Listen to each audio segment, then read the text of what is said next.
My guest today is Richard C. Lyons. Richard C. Lyons is the author of the critically acclaimed, multi-award winning The DNA of Democracy series, which includes The DNA of Democracy Volume 1, Shadows of the Acropolis Volume 2, and Passages Through the Shadows, Volume 3. For those of you watching on YouTube, this is a copy of the book right here, Passages Through the Shadows, Volume 3. Richard C. Lyons is the author. Richard Lyons, welcome to the Bruce Collins Show. Great to be with you, Bruce. It's great to have you on. Now, before we get into your latest book, Passages Through the Shadows, which is Volume 3, can you tell us what Volumes 1 and 2 were about? Yeah, I can. I think like many people in the country, during the Obama presidency, when I found that the administrative agencies of government were attacking the Tea Party movement, on the other end, the HHS was attacking the Little Sisters of the Poor. I started wondering what was going on with our government. It wasn't behaving constitutionally. So I set about with Volume 1, and it's right here. It's the DNA of Democracy. This starts back with the 10 Commandments and how that was the first common law of humanity in which both king and priest were entailed with commoners. Everybody was answerable to one law. The law was between mankind and God, right? No man could manipulate it for themselves. No woman could manipulate it for herself. Then I go to Athens and the constitutions of Athens. I go to the Republic of Rome. I go to the slow generation of democracy in the democracy that constitutional monarchy that is in Britain. And then I bring it over to America and our utterly unique formation, because we were when the Pilgrims came over on the Mayflower, the first constitution of our country that wasn't Native American, that wasn't the Iroquois, for example, Constitution of the Cherokee, was the Mayflower Compact. And so when the Pilgrims came over here, they were self-governing automatically. The king was distant and didn't care about the settling. And so for 150 years, the settlers into the North American continent were self-governed. And that had a lot to do with the formation of our constitutional republic. And also, I would mention that the Iroquois Constitution had a lot to do with the Confederation that we formed, the Articles of Confederation, which allowed us to win the Revolutionary War. It was the same manner in which the Iroquois tribes of the Seneca were combined with the Mohawk, for instance. So that was Volume 1, and it goes through the Civil War and our necessity as a nation of having the line in the Declaration of Independence that all men are created equal with inalienable rights given from God, forged into the Constitution, right? That was the big mistake of our founding, was that we continued slavery after the founding. It was in order that we could form a union with the southern colonies and the northern colonies. Anyway, for the Civil War, we paid in over 1 million casualties to have that aspiration, that ideal of our founding actually put into our Constitution in the 13th, 14th, and 15th Amendments. Following that, I go up to the women's suffragette movement. If the Civil War was how not to change government, right, because you have to go through a crucible, the suffragette movement on the part of the women of our country was the ideal in how to change how we're governed. The amendment that expanded the franchise to allow women to vote was done exactly rightly. There were parades throughout the country. There were articles written in magazines and newspapers demanding that women have the vote, and they got it with a 2/3 majority, and we were one of the first countries that allowed women the franchise. So that is Volume 1, encapsulated, and they are done in historical vignettes. So you're visiting Greece in the time when Athens was at its supreme. You're visiting Rome at the time when the Republic was supreme. You're visiting England in the time of the Normans, and then England again in the time of Henry VIII, and England again during its Civil War. and then it comes over here, and you're visiting in the tribal in the Congress of the Iroquois nations.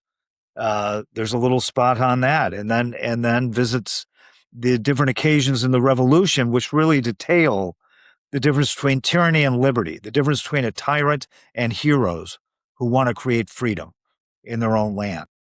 And you visit Civil War battlefields. You visit the parades of the women's suffragette movement. And that comprises Volume 1. Then Volume 2, Shadows of the Acropolis. It's a chronicle of our country for the last 100 years since the presidency of Woodrow Wilson. Famously, because Woodrow Wilson was the one he was greatly influenced, Bruce, by what was the scholastic fad of Europe. All the universities of Europe were very enthusiastic about Friedrich Hegel's theory of the ideal state.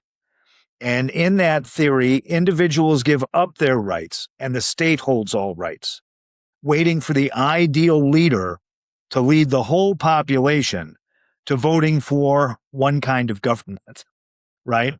And that created the fascism of Mussolini. It created the fascism of Hitler. It created the communism of the Bolsheviks, the communism of present-day China. Ideal state theory allows that one man, like a king or like a pharaoh, is again allowed to be a tyrant over society, and with a few henchmen able to police it. That's what turned into Marxism right there. And so when Woodrow Wilson created the administrative state, he created a doorway for that sort of governments where you have agencies unenumerated in our Constitution which wield more power. It's arguable, more power than our own Congress. I'll give you an instance. In 2023, under Biden, the Congress in that year passed 75 pieces of legislation, duly brought through the House, duly brought through the Senate, then given to the president to sign, and he signed it. Most of them were just bookkeeping matters, but 75 pieces of legislation, if I remember right. The administrative state in that same year issued 90,000 pages of rules, which have the force of laws. So on one hand, you have the administrative state passing 90,000 pages of laws and Congress passing 75. Big difference. So where does the power lie? And that was what alarmed me so much, and it's why I've written the series. And then Passages Through the Shadows, Volume 3, as you are kind enough to note. This is a battleground chronicle. It is current events articles on things happening in real time in the last 2 years. And I'm just coming out with the second edition right now next week. That chronicles everyday events and how they are handled and how it points to. We are at a Y in the road now, Bruce, between whether we are going to reform based on founding principles or whether we're going to go down the road of socialism that's been followed so fatally by so many nations with a 100% failure rate, literally 100%. Yet we have forces in this country that want to go there. And so that's why I've written, it's an education for the average citizen. I call it I listed it as it's history, it's political science, it's philosophy, but you know what it is? It's self-help. It's so people like your audience can know how to fight for our liberties and understand what they are. Yeah, very important. Again, Yes. The book is Passages Through the Shadows, right here, Volume 3, Richard C. Lyons. Great book. And you talked about Woodrow Wilson. You talked about the administrative state as sort of looking back. Where are we right now with the administrative state? The administrative state is 435 agencies controlled by the executive branch mostly. Yes. And there are 1,750,000 people in this administrative state. And they sit at their desk. They are appointed for lifetime appointments. And they used to be protected until just recently when there was a case brought before the Supreme Court where you can now you can fire persons in the administrative state without showing cause. That was not the case previously. They were invulnerable.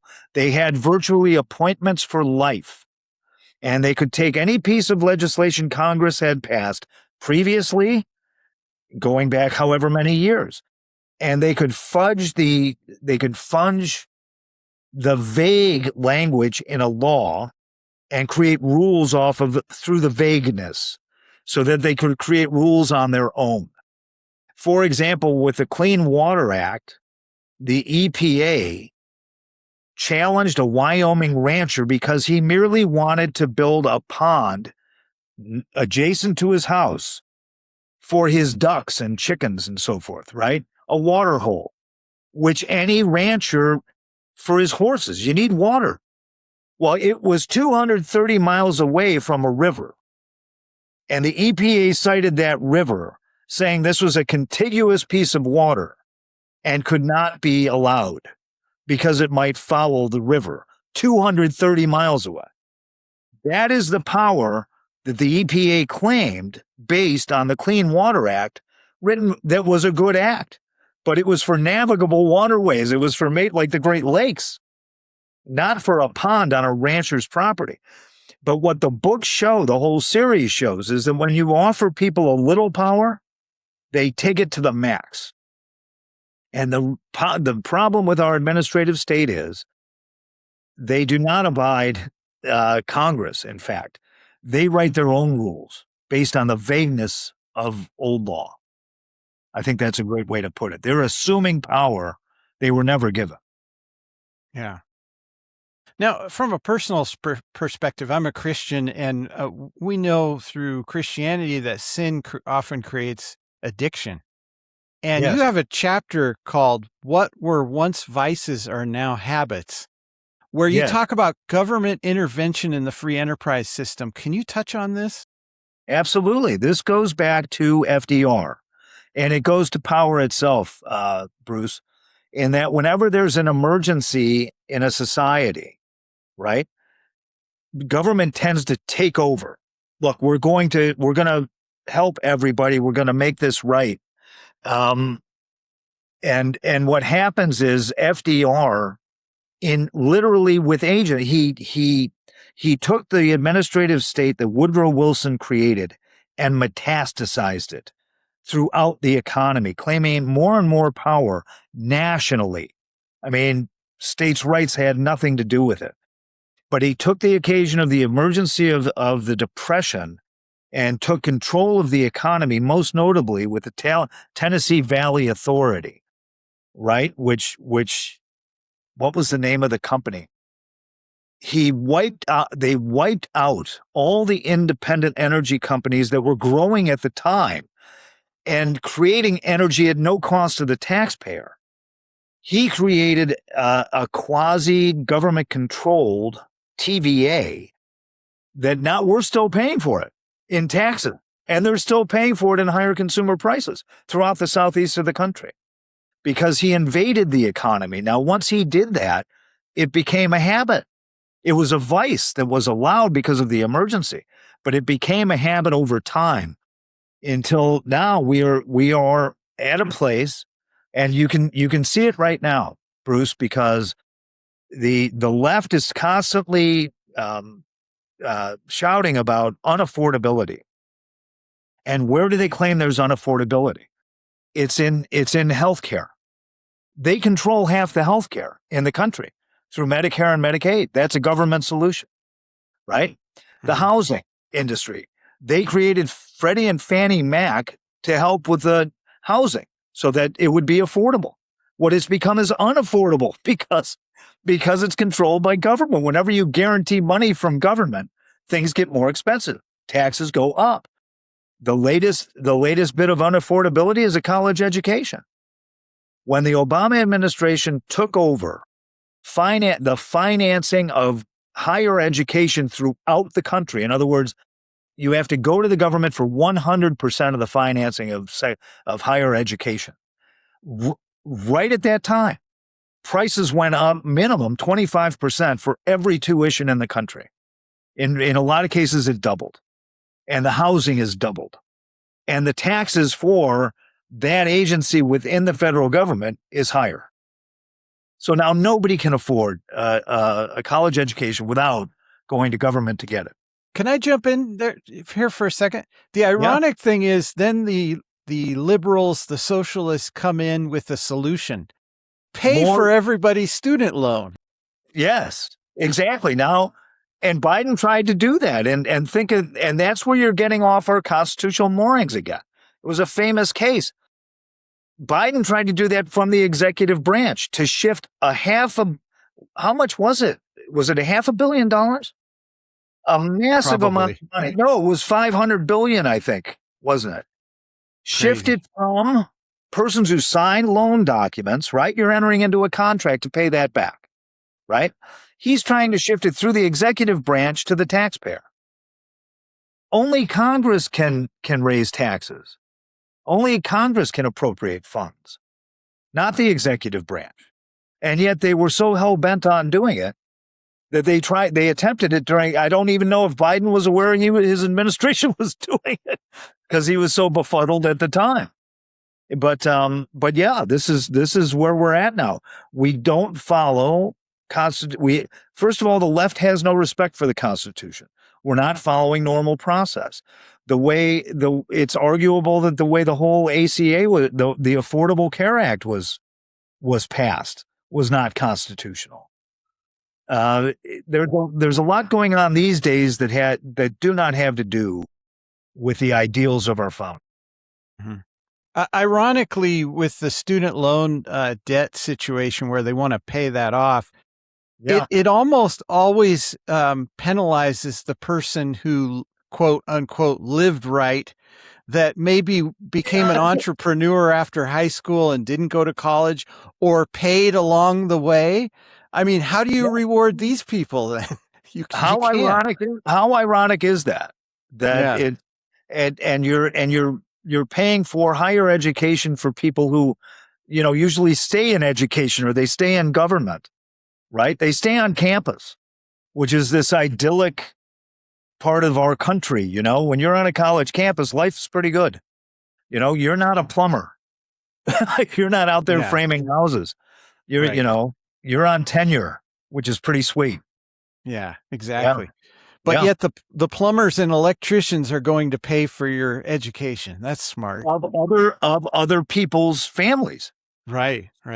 I brought up in the book that it was one of the great occasions for a family when one of their members became of age to be able to afford a loan at a bank from a local bank who cared about your kid. And that loan would allow them to get further than their father did or their mother did. Right. And then the lower siblings, yes, of course, we're going to make room for you. You too are going to college.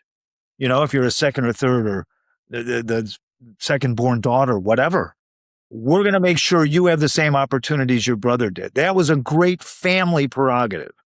And now the government has taken it out of the family and made it necessary to go to the government. And then the government obviously has a decision in who they say can achieve the loan. Yeah. Right? They're going to get into everything about your family. How much money do you earn? What are your political leanings, by the way? Right? It opens that door, and it never should have been open.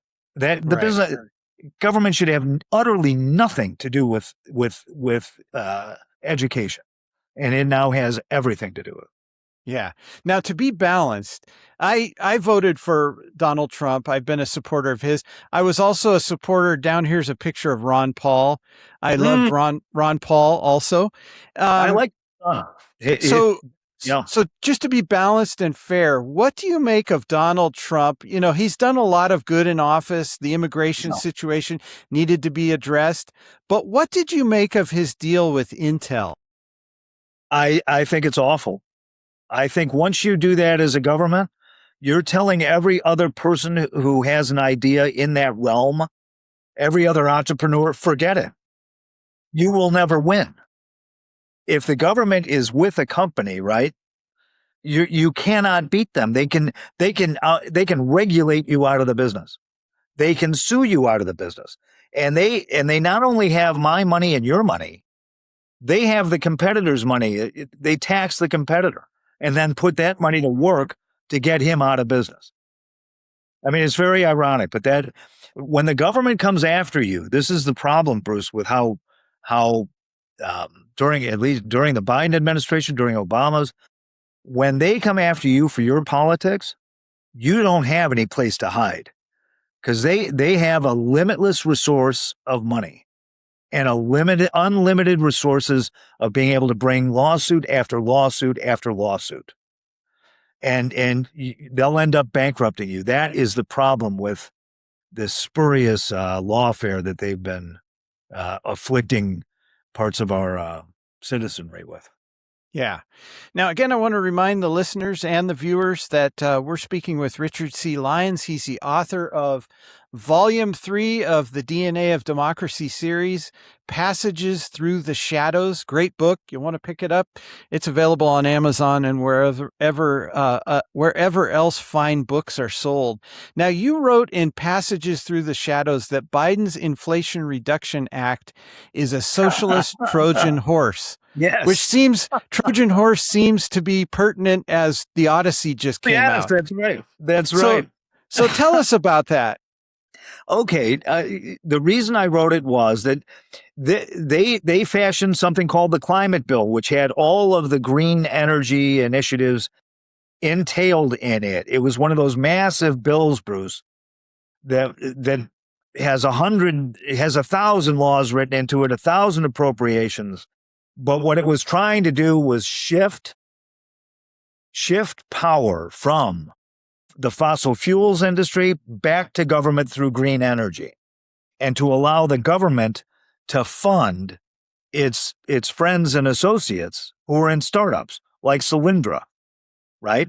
And it was also an attempt to move money from red states to blue states. That's where all the whole program was going to be based, in blue states. Right, all the manufacturing and whatnot. Well, it wouldn't pass Congress. I mean, it was so obviously a power grab. It did not pass Congress. So what did they do? It created a mass. You'll remember, and so will the listeners, I hope, that when Biden, the day he got into office, he created this massive jungle of regulation that crippled the fossil fuel industry. That was the first move. The next move was the climate bill. But because he went after, in a regulatory way, the fossil fuel industry, all the prices in the energy sector went up. Every gallon of gas costs more. Everybody's heating costs more. The bread on every shelf costs more because you've got to get it there over the roads and you have to heat the store, right? When you attack energy, you're attacking the economy broadly. I mean, there's nothing more broad to attack. But then they wanted to take it over. The climate bill failed. So what did they do? They took everything that was in the climate bill and put it in the Inflation Reduction Act because it said inflation reduction. And prices were already being inflated. Why? Because of their policies. So they passed it as a means of slowing down or decreasing inflation. And what it actually did was create more inflation, because they just threw up another $1 trillion willy-nilly into the economy in all these green energy startups, et cetera, and all these clinics that they have. Oh, poor us. What are we going to do next? All this money just goes out the window when it's a Democratic initiative, like it did to Stacey Abrams. What did she take? $2 billion out of the EPA? And she'd never written up a budget in her life. And they just handed it to her when Biden was on his way out the door. This is how things happen. It's how Minnesota happened, losing billions of dollars. Yeah. Anyway, when you print that kind of money, you're creating inflation, not reducing it. So it's nice. You call it the Inflation Reduction Act, but it's a Trojan horse for the same policies that failed before. Mm-hmm. And you're getting it out, and you're getting it legislated, and you're getting the money to your friends in blue states and in universities and wherever else. Mm-hmm. But yeah, was there ever a bill worse named? I don't think so. Yeah, it seems like socialists will claim things with these catchy names, and it's the Yeah, exact opposite. For opposite. instance, gun control. It's called the Disarming Act. Disarming tax-paying. That is a great subject to bring up. I hate to take you to foreign policy, but let's look at Iran right now. What is the reason that that government, that regime, that tyrannical bunch of murderers aren't being defeated? It's because the population is unarmed. And you have the only persons armed in that country are the IRGC. And if you protest, what happens? They killed 50,000 of their own countrymen. So the next time a liberal wants to come up and say, hey, can I have your gun? Think about that and what it means. Yeah. So think about that. And based on that, we look at the cities that are run by socialists and we look at the states that are run by socialists. And why do you think Americans that are in blue states are thinking that socialism is a great idea when these states are actually failing in almost any measurable metric? I would argue in every measure, whether it's safety, whether it's education, whether it's providing services. And the reason is and it began again, it goes back to you watch the step, right? With Woodrow Wilson, he initiated the income tax, right? During FDR increased the amount of taxes taken from all over the country, from localities and states, and put it in Washington, D.C. With LBJ, the redistribution of wealth went on steroids because he created all the dependency industry that we have in the country, which now costs trillions of dollars a year. And you're basically taking money from virtuous states and spending them in invirtuous states, right? We're paying for the socialist policies of California. We're paying for those in Florida. We're paying for those in Missouri.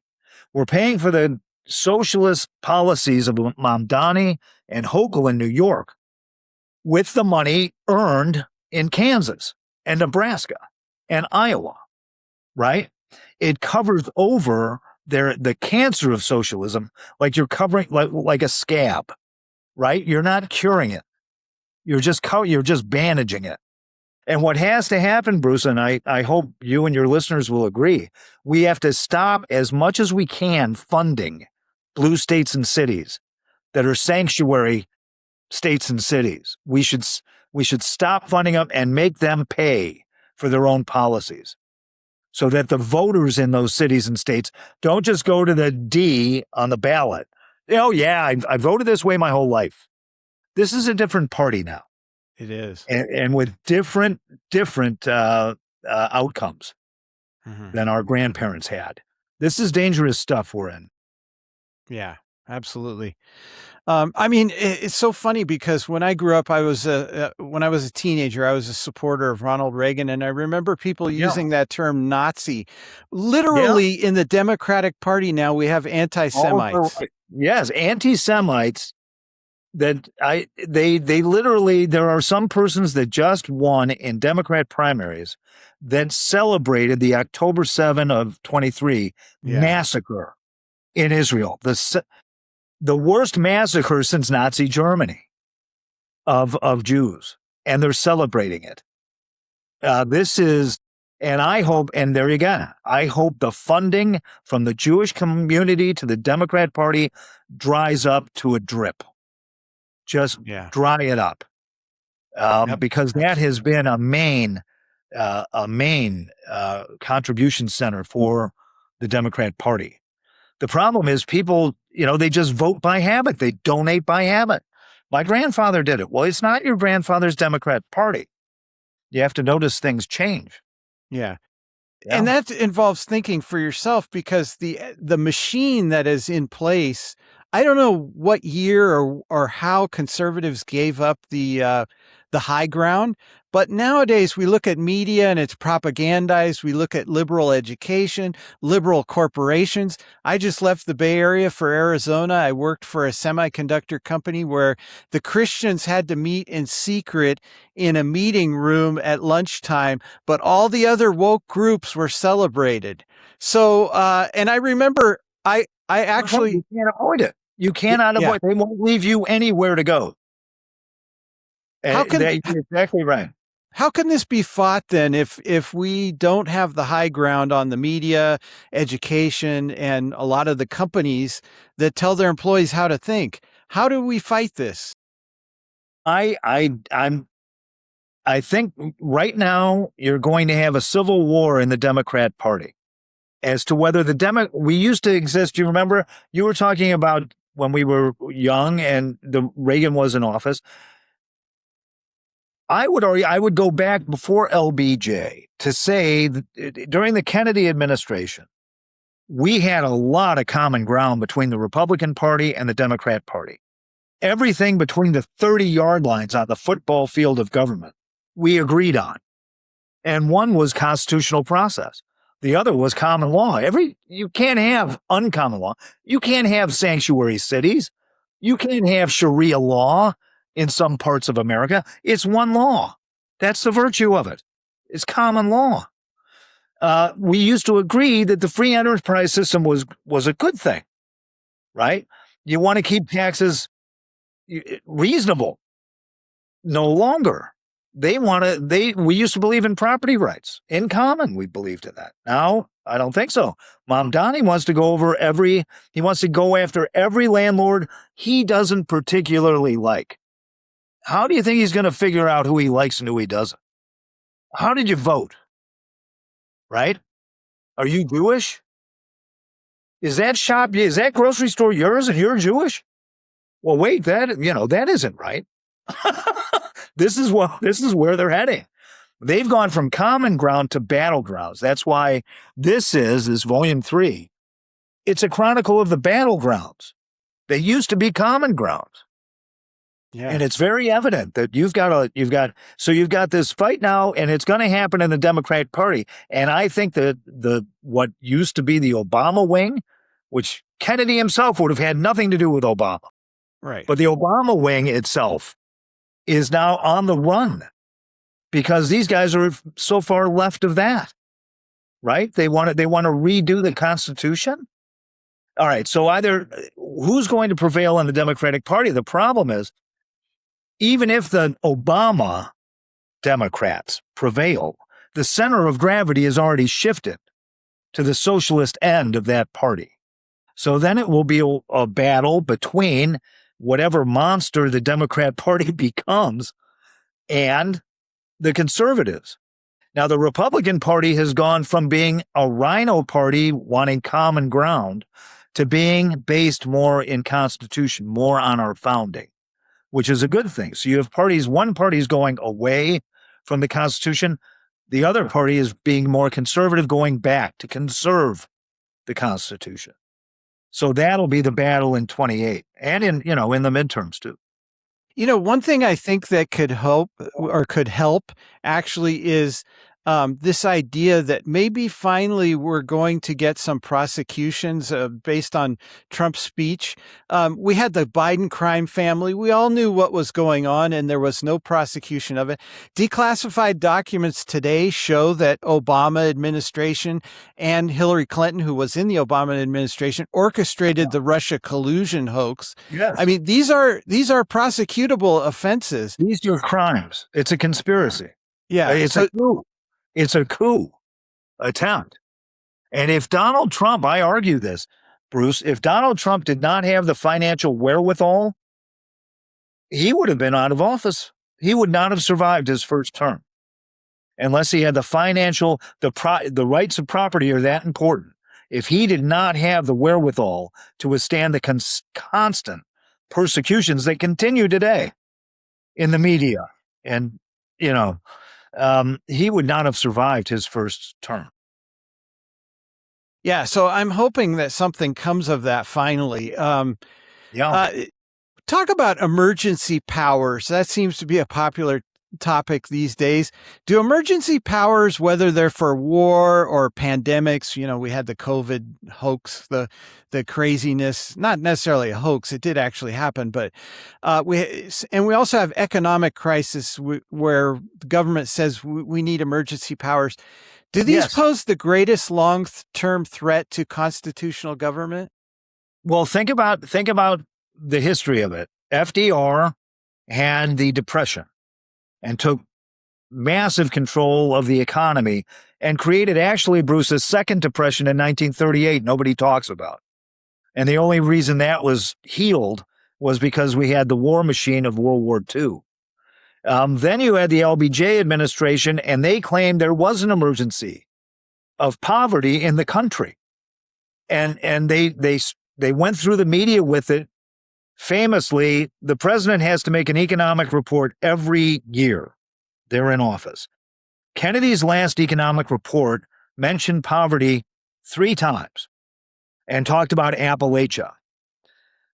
LBJ wrote the report the next year. Poverty was mentioned as an emergency in America 194 times. The media picked it up, and the Great Society was born, which was one of the greatest pieces of socialism legislation ever passed in this country, and it still exists today.